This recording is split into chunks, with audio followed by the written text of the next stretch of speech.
नमस्कार दोस्तों, आज हम लोग पार्ट 4 देख रहे हैं 71st बीपीएससी प्रीलिम्स के, जो हम लोग 2000 क्वेश्चन की सीरीज कर रहे थे। ठीक है, तो पार्ट 4 है। पीडीएफ के लिए आप नीचे कमेंट सेक्शन में जाएंगे, वहां पे मैं लिंक अवेलेबल करा दूंगा और डिस्क्रिप्शन में भी लिंक दे दूंगा। वहां से टेलीग्राम पे जाके आप इसके नोट्स को डाउनलोड कर सकते हैं। तो ठीक है, आज के स्टार्ट करें 71st बीपीएससी प्रीलिम्स। इसमें मैं अराउंड आपको सितंबर 2024 से लेके जुलाई 2025 के कुछ करंट अफेयर कराऊंगा। 2000 से ज्यादा करंट अफेयर होंगे और 50 मार्क्स के क्वेश्चन यहां से आने वाले हैं आपके। ठीक है, इसमें क्योंकि सिर्फ करंट नहीं है, स्टैटिक को लिंक करके पढ़ा रहा हूं, तो अगर आपने एक एक वीडियो को ध्यान से देख लिया तो आपके 50 मार्क्स कहीं पे भी नहीं जाने वाले हैं। ठीक है, तो यही फायदा इस सीरीज का। तो स्टार्ट करें पहले क्वेश्चन से। यहाँ पे हम लोगों ने लास्ट टाइम छोड़ा था, तो यहाँ से स्टार्ट कर रहे हैं। पहला क्वेश्चन देखो, ऑलरेडी 3 वीडियोस हमारी आ चुकी हैं, उन वीडियोस को देखोगे। पार्ट 3 तक आ चुका है, अभी हम लोग पार्ट 4 कर रहे हैं। चलो स्टार्ट करते हैं। पहला क्वेश्चन देखिए, इंग्लिश और हिंदी वाले दोनों ही बच्चे। What is green washing? Green washing क्या है? यूपीएससी में क्वेश्चन आ चुका है, बीपीएससी में इस बार आ सकता है। सीधा सीधा आपसे टर्म पूछेगा, ग्रीन वॉशिंग क्या है as defined by the CCPA guideline. तो ग्रीन वॉशिंग का मतलब क्या होता है? इसका करेक्ट आंसर है the use of vague or misleading environment claims to deceive consumer. उपभोक्ताओं को धोखा देने के लिए अस्पष्ट या भ्रामक पर्यावरणीय दावों का उपयोग। जैसे कि मैं आपको एग्जांपल लेके बता देता हूं कि आपके पास 2 फेस वॉश आपको दिखा रहा है दुकान वाला। ठीक है, 2 टाइप के आपको फेस वॉश दिखा रहा है। एक फेस वॉश पे लिखा हुआ है कि 160 रुपए का है और दूसरे पे भी लिखा हुआ है कि ये भी 160 रुपए का है, मतलब दोनों ही 160 रुपए के हैं। बट एक फेस वॉश पे लिखा हुआ है कि भाई ये 160 रुपए का तो है, पर अगर आप इसे यूज करते हैं तो ये एनवायरमेंट को कोई नुकसान भी नहीं पहुंचाता है ना। तो आप सोचेंगे यार कि अगर मैंने इस फेस वॉश का यूज किया तो कम से कम एनवायरमेंट प्रोटेक्टेड रहेगा, है ना, मतलब कुछ भी हम लोग एनवायरमेंट को नुकसान नहीं पहुंचाएंगे। तो आपको क्या लगेगा? मोरली आपको लगेगा कि यार ये वाला फेस वॉश सही है ना, और आप इस फेस वॉश का इस्तेमाल करेंगे, ए फेस वॉश का, और बी का आप इस्तेमाल नहीं करेंगे। बट जब मैं कहूं कि जो ए फेस वॉश ने जो दावा किया था एनवायरमेंट को लेके कि एनवायरमेंट प्रोटेक्टेड रहेगा इस फेस वॉश को आप यूज करेंगे, तो वो जो दावा है वो बिल्कुल गलत है, वो बिल्कुल झूठ है। तो ये जो दावा करने का तरीका होता है जो कि बिल्कुल झूठ होता है एनवायरमेंट के नाम पे, इसको कहते हैं ग्रीन वॉशिंग। मतलब आपको कंपनी कहती है कि भाई अगर आप ये मेरे प्रोडक्ट को यूज करोगे तो इससे एनवायरमेंट को कोई भी नुकसान नहीं होने वाला। बट ऐसा कोई भी ये बात सच नहीं है, मतलब नुकसान होता होगा, बट जो कंपनी है वो झूठ बोल रही है, मतलब मिसलीडिंग क्लेम दे रही है, तो उसे हम कहते हैं ग्रीन वॉशिंग। समझ में आ गया? यूपीएससी में क्वेश्चन आ चुका है, बीपीएससी में आ सकता है। तो बी ऑप्शन बिल्कुल करेक्ट हो गया। हिंदी और इंग्लिश वाले दोनों ही बच्चे ध्यान रहेंगे, है ना। जैसे कि मैंने एक पिक्चर भी डाल दिया है कि ये ईट वाली भट्टी है जिसमें ईट पकती है ना, काले कलर का धुआं निकल रहा है, बहुत पॉल्यूशन कर रहा होगा, बट इसी पे हम लोगों ने इस पे ग्रीन कलर करके दिखा दिया कि नहीं भाई ये तो काफी ज्यादा एनवायरमेंट फ्रेंडली है। तो झूठ बोलने का जो तरीका है इसे हम लोग क्या कहते हैं? ग्रीन वॉशिंग कहते हैं। वैसे ही एक और आप टर्म याद रखो, डिजिटल सोवरेनिटी। डिजिटल सोवरेनिटी मतलब आप समझ रहे होंगे, मतलब डाटा का आपके पास पूरा हक होना चाहिए, जो डाटा पे आपके पास पूरा हक होना चाहिए। जैसे कि हम बोलते हैं हमारा देश, हम लोग सोवरेन है, मतलब हमारे ऊपर किसी और का अधिकार नहीं है, किसी बाहर वाले देश का अधिकार नहीं है, यूएसए का अधिकार नहीं है, मतलब हम लोग सोवरेन है। तो वैसे ही क्या हम लोग डिजिटल मामले में सोवरेन है? डिजिटल मामले में सोवरेन तब होंगे जब हम लोग डाटा को कंट्रोल कर पाएंगे।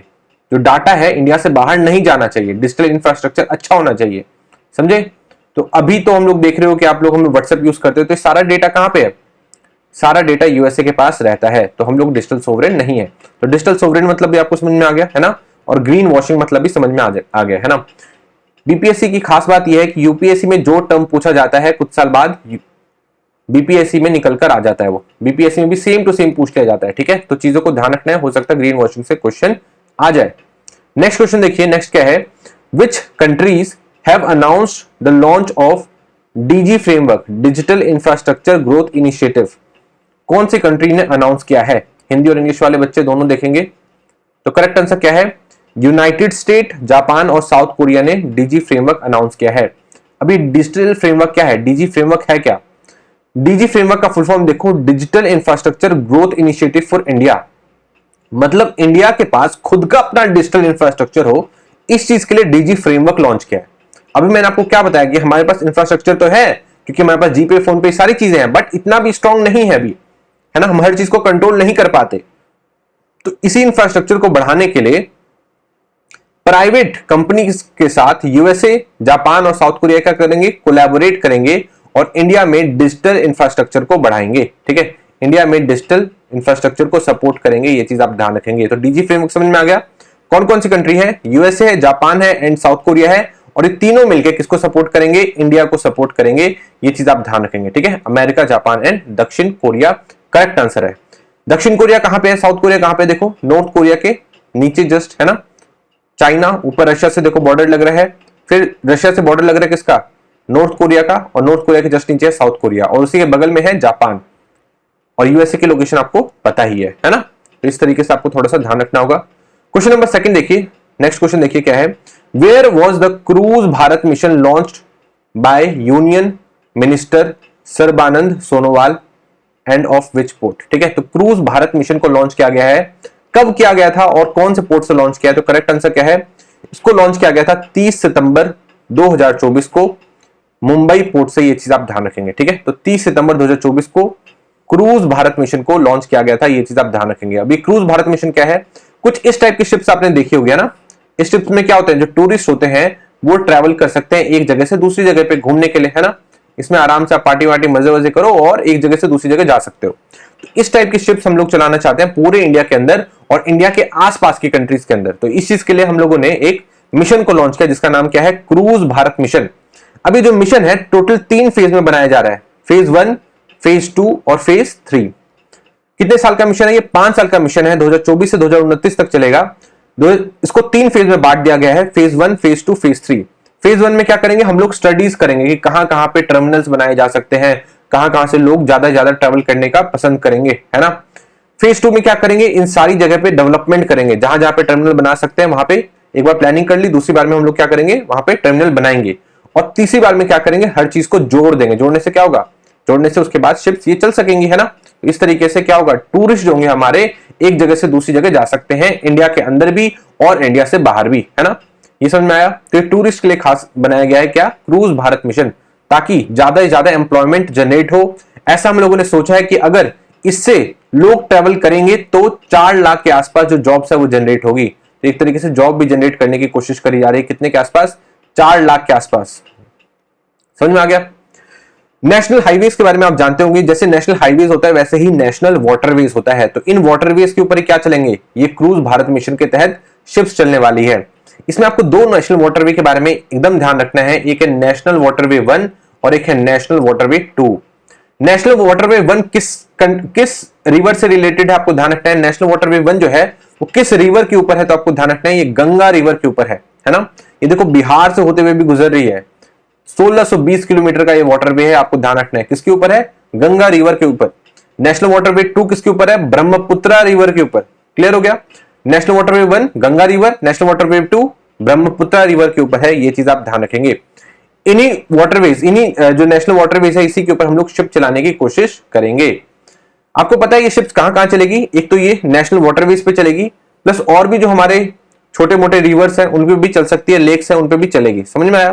तो इस तरीके से टोटल कितना एरिया हो जाता है? करीब 14,500 किलोमीटर का हमारे पास ये टोटल इनलैंड वाटरवेज है। ठीक है, इसे क्या कहते हैं? Inland waterways. इनलैंड वाटरवेज मतलब जो हमारे इंडिया के अंदर में है, जैसे कि रिवर हो गया, लेक्स हो गए, पॉन्ड्स हो गए, है ना। तो यहाँ पे क्या कर सकते हैं हम लोग? शिप्स को चला सकते हैं। ये चीज आप ध्यान रखेंगे। इससे 2 फायदे हो सकते हैं, एक तो टूरिस्ट को भी लाया जा सकता है, प्लस इसे ट्रांसपोर्ट के लिए भी यूज किया जा सकता है। ये भी चीज आप ध्यान रखना, ठीक है। तो आपको ध्यान रखना होगा कि ये जो क्रूज भारत मिशन है बहुत ज्यादा इंपॉर्टेंट है हमारे एग्जाम्स के लिए भी और हमारे देश के लिए भी।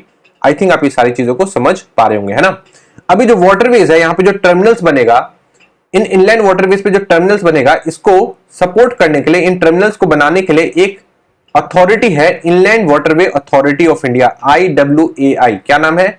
Inland waterway authority of India. ये चीज आपको ध्यान रखना है, जिसे 1986 में स्टैब्लिश किया गया था। कब किया गया था? 1986 में स्टैब्लिश किया गया था inland waterway authority of India को। तो समझ में आ गया इसका मेन काम क्या है? इसका मेन काम है वाटरवे, जहां वाटरवे है वहां पे टर्मिनल्स को बनाना, ताकि क्या करें?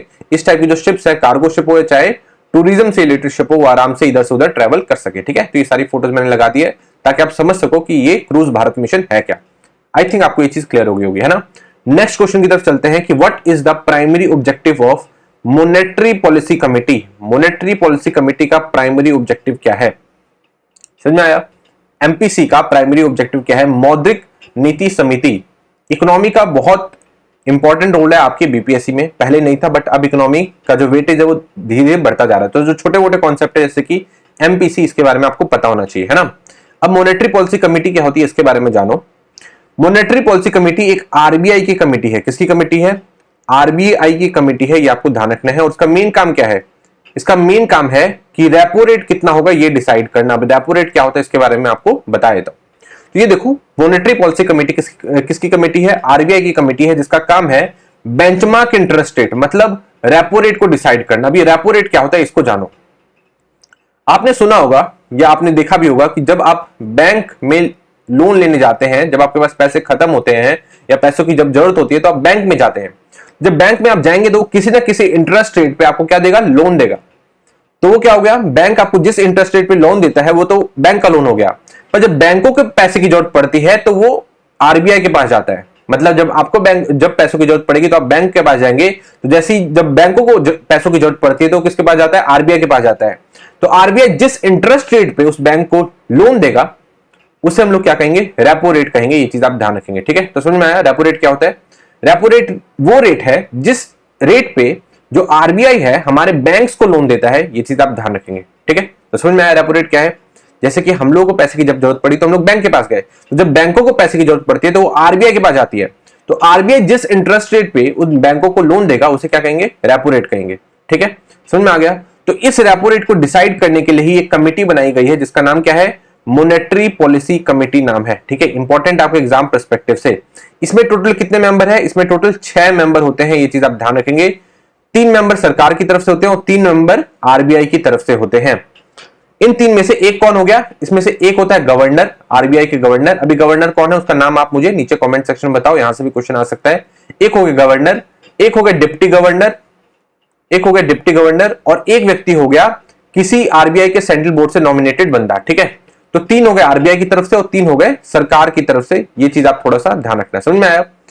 इस एमपीसी का जो अध्यक्ष होगा वो कौन होगा? जो भी आरबीआई का गवर्नर होगा वो एमपीसी का भी अध्यक्ष होता है। ये चीज आप ध्यान रखेंगे। और एमपीसी का मेन काम क्या है? रेपो रेट को डिसाइड करना। ये एक स्टैट्यूटरी बॉडी है। समझ में आया?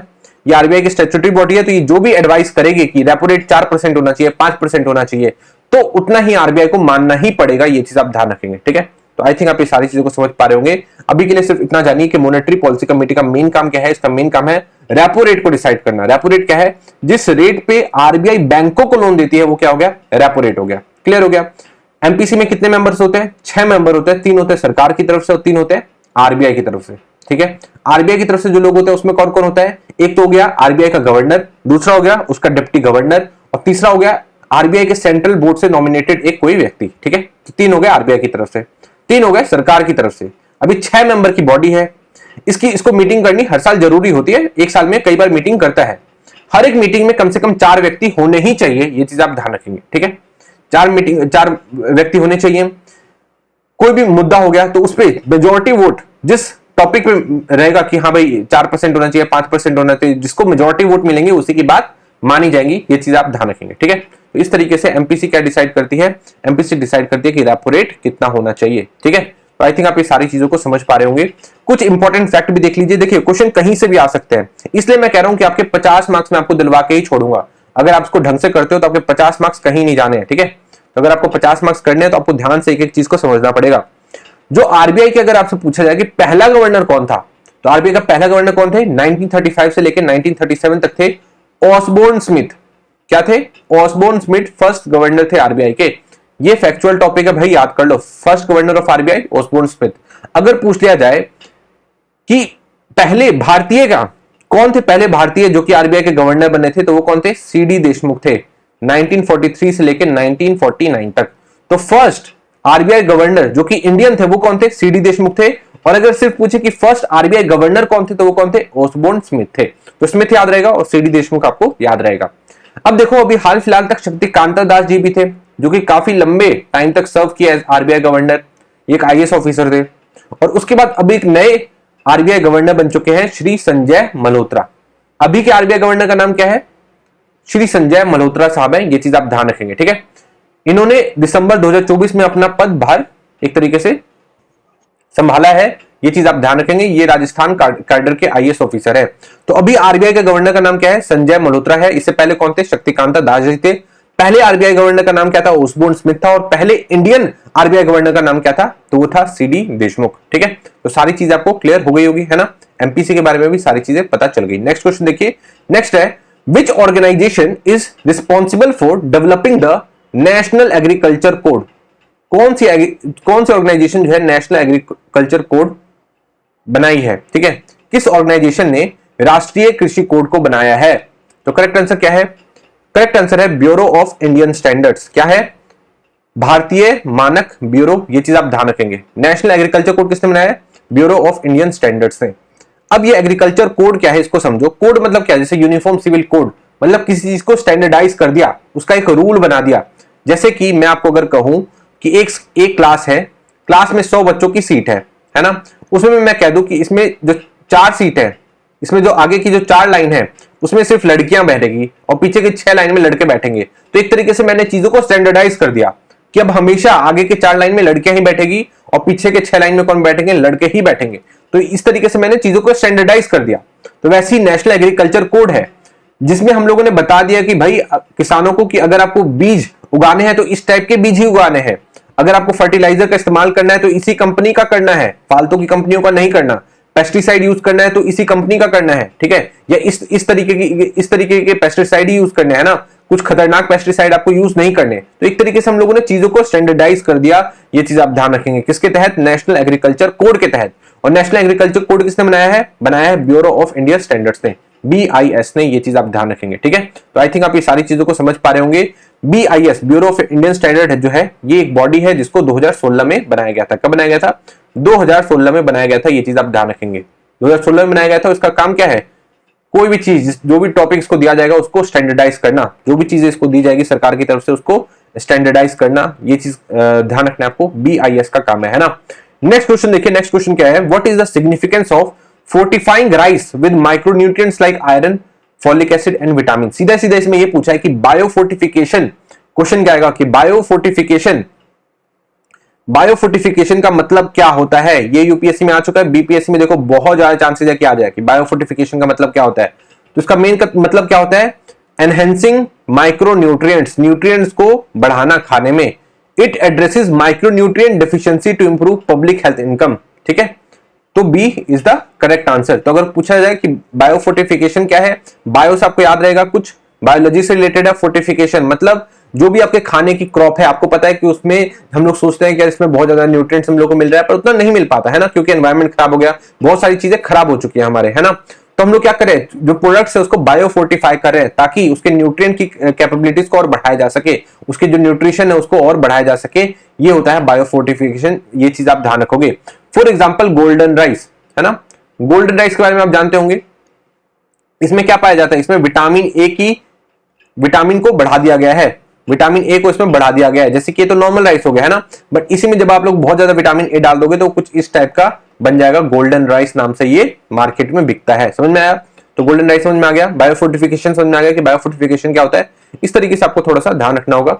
नेक्स्ट देखते हैं, नेक्स्ट क्वेश्चन क्या है। नेक्स्ट है, what is the primary objective of LUPEX lunar polar exploration mission? LUPEX का मेन काम क्या है? ल्यूपेक्स मिशन का मेन काम क्या है, ये पूछा है। तो ल्यूपेक्स क्या है इसका मेन काम? इसका मेन काम है to explore the moon's south pole for water and other resources. चंद्रमा के दक्षिणी ध्रुव पर पानी और अन्य संसाधनों की खोज करना किसका काम है? ल्यूपेक्स मिशन का काम है। अब जो ल्यूपेक्स मिशन है ये इंडिया और जापान दोनों मिलकर चला रहा है। इंडिया का इसरो आप जानते होंगे, और जापान की जो स्पेस एजेंसी है उसका नाम है JAXA, Japan aerospace exploration agency. तो इसरो और जापान मिलकर ल्यूपेक्स मिशन चलाएंगे। इसके तहत ये क्या करेंगे? मून के साउथ पोल पे हम लोग पानी को ढूंढेंगे। ये चीज आप ध्यान रखेंगे, ठीक है। तो पानी को ढूंढने के लिए हम लोग क्या करेंगे? मून के साउथ पोल पे जाएंगे। मून पे साउथ पोल पे पानी हो सकता है, इसकी खोज इंडिया ने ही की थी। अब ये पानी सच में है कि नहीं है, और है तो कितना है, ये ल्यूपेक्स मिशन के तहत हम लोग करने वाले हैं। ये चीज आप ध्यान रखेंगे, ठीक है। तो ल्यूपेक्स मिशन आई थिंक आपको समझ में आ चुका होगा।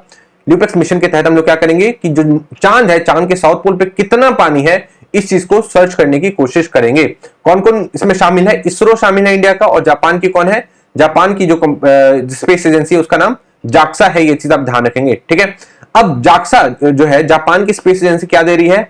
हमको लॉन्चर प्रोवाइड करेगी और क्या प्रोवाइड करेगी, रोवर। आपने इस बार चंद्रयान 3 में देखा होगा कि एक लैंडर था, एक रोवर भी था, है ना। लैंडर क्या करता है, मून की सतह पे लैंड करता है। रोवर का काम क्या होता है, उस लैंडर में से निकलता है रोवर और आसपास चीजों को सर्च करता है। तो जो ये रोवर है, ये कौन बना रहा है, ल्यूपेक्स मिशन का जो रोवर है वो कौन बना रहा है, वो बना रहा है जापान। और लॉन्चर भी कौन बना रहा है, जापान। और हम लोग क्या प्रोवाइड करेंगे इनको, लैंडर। समझ में आया? आई थिंक आप इन चीजों को समझ पा रहे होंगे। ल्यूपेक्स मिशन क्या है, चांद की दक्षिणी ध्रुव मतलब चांद के सदर्न पोल पे हम लोग क्या करेंगे, पानी को ढूंढने की कोशिश करेंगे। ये है ल्यूपेक्स मिशन। ऐसी था चंद्रयान 1 मिशन, ये आप जानते होंगे 2008 में लॉन्च किया गया था, है ना।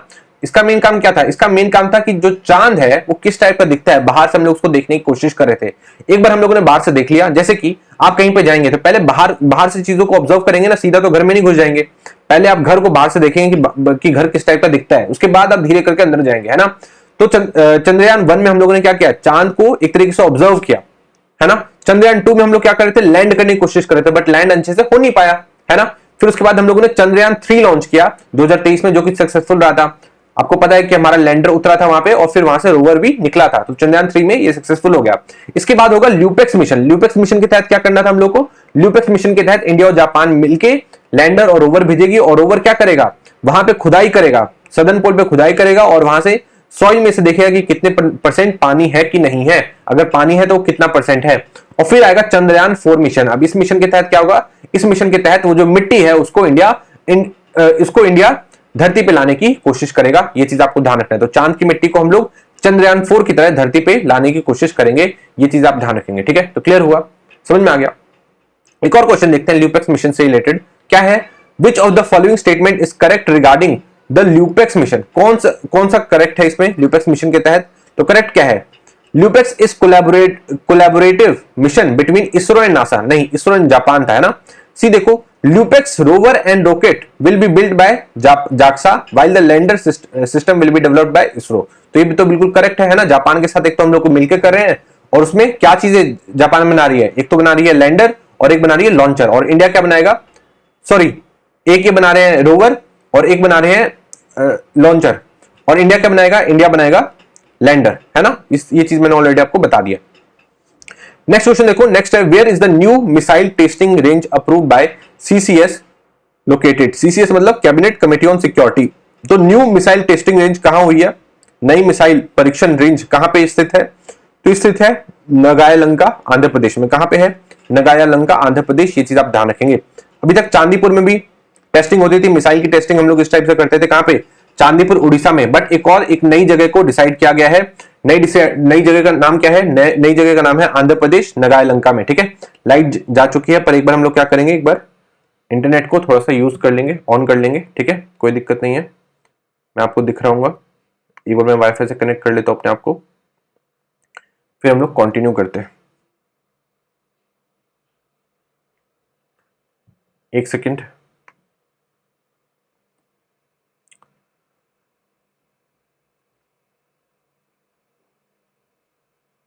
ठीक है, तो हम लोग कनेक्ट हो चुके हैं। तो समझ में आया, नगायालंका आंध्र प्रदेश में क्या होगा, न्यू मिसाइल टेस्टिंग रेंज को सिचुएट किया जाएगा। ये चीज आप ध्यान रखेंगे, ठीक है। नेक्स्ट देखो, ये चीज समझ में आ गया, कहां पे होने वाला है, नगायालंका आंध्र प्रदेश में होने वाला है।